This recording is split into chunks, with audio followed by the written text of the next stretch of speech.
प्रभु यीशु मसीह के मध्य बैठने में आप सभी महान साथियों पास्टर प्रचार को जय मसीह से कहता हूँ। हालेलुया। तो सबको आशीष दे। मेरे प्रियो, आज हम बात करने जा रहे हैं यीशु के क्रूस पे चढ़ाए जाने के बारे में। जब यीशु मसीह को क्रूस पर चढ़ाया गया उस समय सबसे ज़्यादा दुखी था तो वो था उनके चेले लोग। जब यीशु मसीह क्रूस पर चढ़ाया गया उस समय उनके जो चेले थे वो बहुत ही दुखी हो गए थे। क्यों हो गए थे? क्योंकि जो चेले का जो सारी उम्मीद था वो प्रभु यीशु पर टिका हुआ था और उसका उम्मीद जो इस पे था वो क्रूस पर चढ़ाया जा रहा था।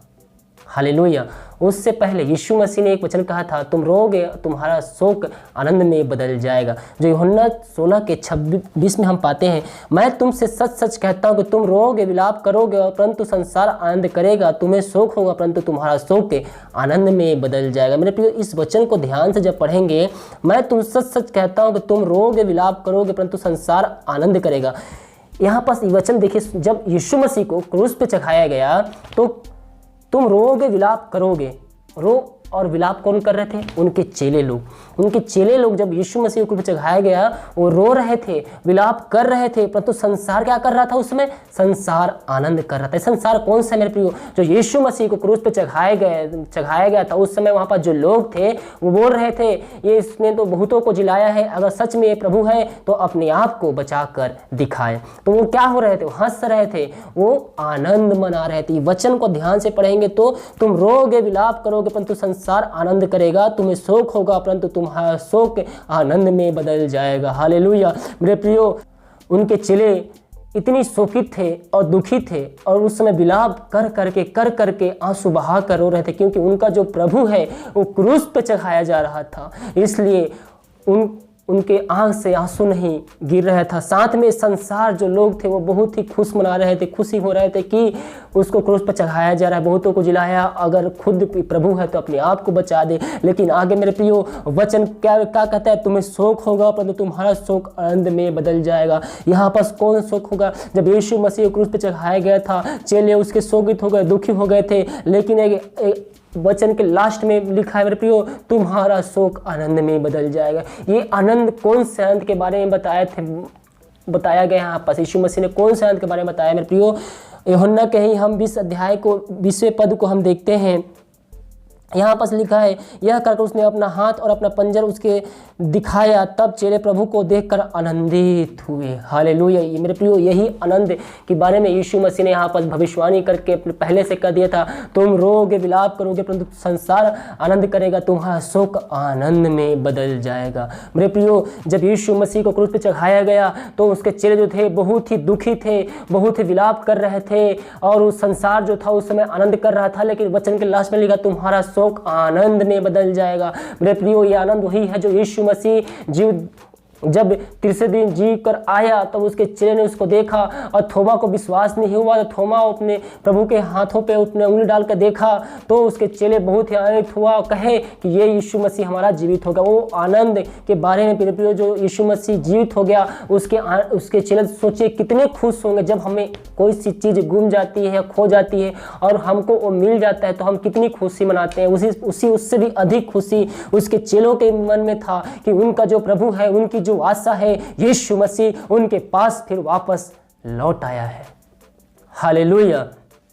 लेकिन मेरे प्रियो, और ये एक और आनंद है, जब यीशु मसीह स्वर्गदूतों द्वारा बादलों पे उठा लिया गया तो उस समय उनके जो चेले थे उतना दुखी नहीं हुए, क्योंकि यीशु मसीह ने कहा था मैं शीघ्र आने वाला हूँ। और स्वर्गदूतों ने उसको, जो उनके पहाड़ पे खड़े थे चेलों, उनको कहा तुम आकाश को क्यों देख रहे हो? जिस तरह से प्रभु यीशु को बादलों पर जाते देख रहे हो उसी प्रकार से एक दिन यीशु मसीह आप सबको लेने आएगा। हालेलुया। तो मेरे प्रियो, यीशु मसीह जिस तरह से बादलों पे उठा लिया गया जूतों पे, क्यों उस समय उस बादलों पे हम सबको निहार रहे हैं। जब दूसरे बार यीशु मसीह अपने चेलों से दूर हो रहे थे और स्वर्गदूत उठा रहे थे, उसको बादलों पे उठ रहे थे, उस समय चेले उतने दुखित नहीं हुए, क्योंकि यीशु मसीह ने कहा था मैं जहाँ भी रहूँगा मेरी निगाहें तुम पर रहेगी।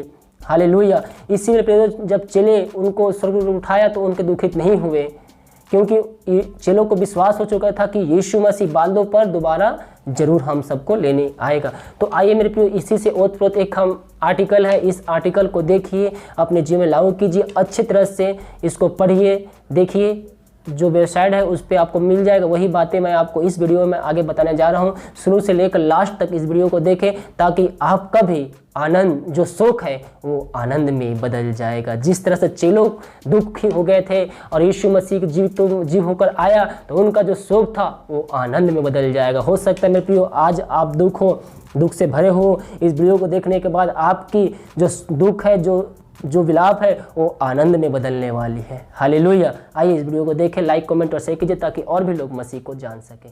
God bless you. हालेलुया। तुम रोग विलाप करोगे, तुम्हारा शोक आनंद में बदल जाएगा। यीशु को सलीम की मौत दी गई है। उसके शिष्य व्याकुल और निराश हो गए थे। उनकी सब आशाएं उसी पर थी।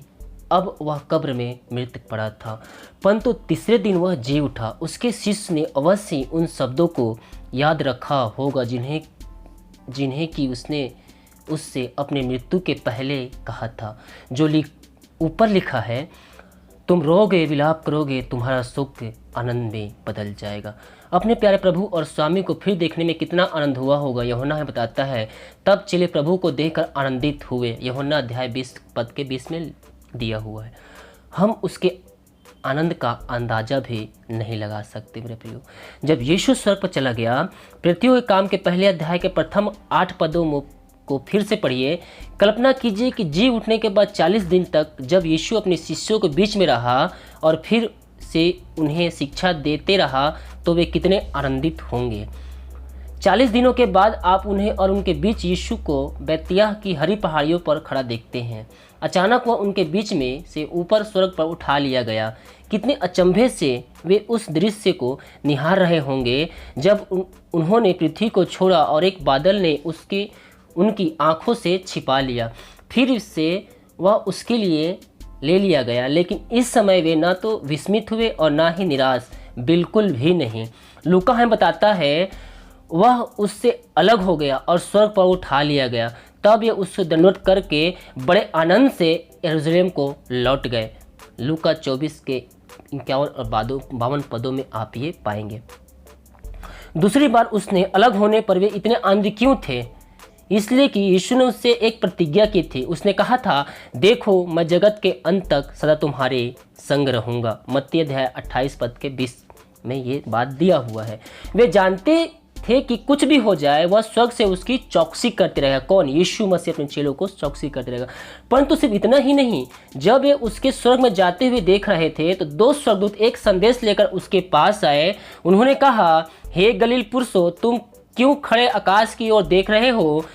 यही यीशु जो तुम्हारे पास से स्वर्ग पर उठा लिया गया है, इसी रीति से तुमने उसे स्वर्ग को जाते देखा, उसी रीति से वह फिर आएगा। पृथ्वी के काम 1 के 11 अध्याय में आप ये पाएंगे। यह छोटा सा पद इतना महत्वपूर्ण है कि हमेशा याद रखना चाहिए। जब शिष्य यरूशलेम को अपने प्रभु की प्रतिज्ञाओं का पालन करने वाले लौटे तो उन्हें पक्का विश्वास था कि यीशु खुद पृथ्वी पर वापस लौटेगा। इन बातों ने उन्हें बहुत ही आनंदित किया। यीशु ने कहा था उनसे, यह सब 2019 वर्ष पूर्व हुआ और यीशु अब तक वापस नहीं आए हैं, परंतु वह अवश्य आएंगे। उन्होंने स्वयं ऐसा कहा है। लूका 1 के 21वें अध्याय और 27वें पद में स्वयं बादल पर सामर्थ्य और बड़ी महिमा के साथ पृथ्वी पर वापस आने के विषय में बताते हैं। क्या आपने ध्यान दिया है कि बादल में गए? और यह भी कि स्वर्गदूतों ने कहा कि जिस रीति से उन्होंने उससे ऊपर जाते देखा, उस रीति से वह आ लौटेगा। बहुत से दृष्टांत भी यीशु ने पुनः आगमन के बारे में बताता है। उदाहरण के लिए मत्ती के 25वें अध्याय उसके पहले 13 पद दिए हुए दृष्टानों को ले लीजिए। इसमें एक दूसरे के बारे में लिखा है और क्योंकि यह एक विवाह का दृश्य है तो इसे समझना हमारे लिए मुमकिन नहीं है। यह दूल्हा वास्तव में और कोई नहीं मसीह है और यह कहानी हमें चेतावनी देती है कि जब वह आएगा तो कुछ लोग ऐसे भी रहेंगे जो उसके आने के लिए तैयार ना होंगे। 13 पद को देखिए। यीशु ऐसा नहीं कहते हैं कि तुम नहीं जानते हो कि प्रभु आएगा या उसका आना निश्चित है, इससे कोई संदेह नहीं, परंतु वे कहते हैं तुम उस दिन को ना जानते हो ना उस घड़ी को जब मनुष्य का पुत्र लौटेगा। मत्ती 25 का 13। प्रकाशित वाक्य में यीशु ने अपने अंतिम संदेश में कहा है, देख मैं शीघ्र आने वाला हूँ। प्रकाशित वाक्य अध्याय 22 पद 7 में ये बात आप पाएंगे। हालेलुया। तो प्रभु यीशु चाहे कुछ परिस्थितियाँ हो जाए, हमें अपने बादलों से अपने चेलों को, अपने लोगों को निहारते हुआ है। और चेलों ने जो उस पहाड़ पर जाते हुए देखा है, स्वर्ग तक उठा लिया, उसी तरह वह बादलों पर एक दिन आएगा और हम सबको ले जाएगा। तो उस घड़ी और उस दिन के लिए हम सबको तैयार रहना है। प्रभु से वचन द्वारा आप सबको आशीष दे। इस वीडियो को लाइक, कमेंट और शेयर कीजिए ताकि आप लोग उसके द्वारा आशीष हो जाए। प्रभु गॉड ब्लेस यू।